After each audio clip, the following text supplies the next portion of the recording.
गदर 2 जहां एक और ताबड़तोड़ कलेक्शन कर रही है, मेकर्स जश्न में डूबे नजर आ रही हैं। वहीं इस फिल्म के म्यूजिक कंपोजर उत्तम सिंह अलग ही राग अलाप रहे हैं। उन्होंने हाल ही में दावा किया है कि उन्होंने जो गाना इस मूवी को दिया उसका क्रेडिट उन्हें नहीं मिला।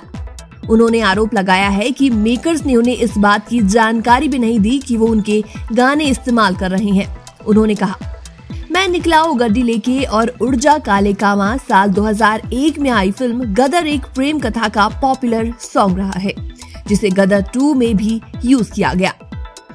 अब इस पर अनिल शर्मा, जो कि फिल्म के डायरेक्टर हैं और दूसरे पार्ट के कंपोजर मिथुन ने भी रिएक्ट किया है और अपना पक्ष भी रखा है।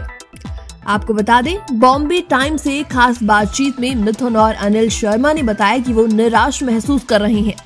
वो उत्तम सिंह की बातों से आहत है। कंपोजर उत्तम सिंह ने कहा, लिरिक्स और मेलोडी की वजह से ये गाने तो ऐसे हैं कि अगर कोई ढोलक लेकर भी बजा देगा तो भी हिट होंगे।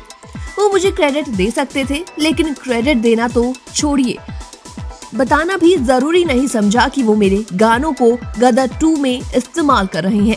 और न सिर्फ गाने, पूरी फिल्म में मेरा लिखा ओरिजिनल बैकग्राउंड म्यूजिक यूज किया हुआ है। मान मर्यादा बहुत बड़ी चीज होती है और हिंदुस्तान में इसकी बहुत वैल्यू है। क्रिएटिव राइट्स बहुत बड़ी चीज होती है, दुनिया भर में ये बहुत बड़ी चीज है। ये अनिल शर्मा की बहुत बुरी बात है। हम जब भी किसी का काम यूज करते हैं तो हमारा फर्ज बनता है कि हम उससे पूछे तो सही, कम से कम पूछना तो चाहिए। मुझे कोई फर्क नहीं पड़ा, लोग कह रहे हैं कि यही 2 गाने चल रहे हैं। मुझे बड़ी खुशी होती है अगर आप नया काम करते। मैं किसी के बारे में कुछ गलत नहीं बोल रहा, मैं सिर्फ सच्चाई और फैक्ट्स बता रहा हूँ। अगर लोग मेरे पास बैकग्राउंड म्यूजिक के लिए आएंगे तो मैं उनसे कंपोजर से एक लेटर मांगूंगा जिसमें किसी फिल्म में बतौर बैकग्राउंड म्यूजिक के लिए काम करने की परमिशन हो।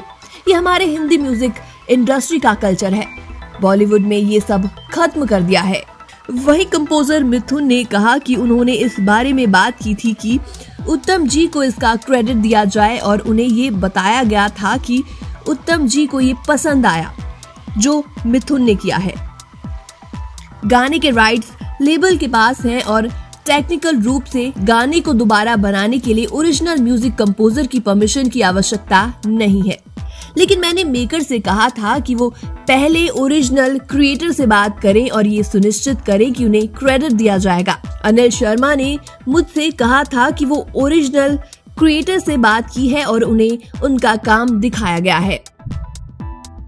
मुझे यही बताया गया था कि उत्तम जी को मेरा काम पसंद आया जो भी मैंने किया था, इसलिए मुझे आश्चर्य हो रहा है कि अब इस तरीके की बातें क्यों हो रही हैं। मेरे पास तो ओरिजिनल म्यूजिक की भी भरमार है और मुझे तो मजा आता है। अनिल जी ही मेरे पास गदर 2 का कॉन्सेप्ट लेकर आए थे और वो गानों को रिक्रिएट करना चाहते थे क्योंकि मेकर्स ने कहा था कि फिल्म की क्रिएटिव जरूरत है। जब मैंने स्क्रिप्ट सुनी तो मैं समझा कि इन 2 गानों के बगैर फिल्म की कहानी नहीं कही जा सकती। फिर एक कलाकार के रूप में मैंने उदित नारायण के गायन, आनंद बख्शी साहब की कविता, साथ ही उत्तम के संगीत को बरकरार रखकर साथी कलाकारों के प्रति सम्मान दिखाया। और जब मूवी शुरू होती है तो उत्तम जी और बख्शी साहब का जिक्र होता है।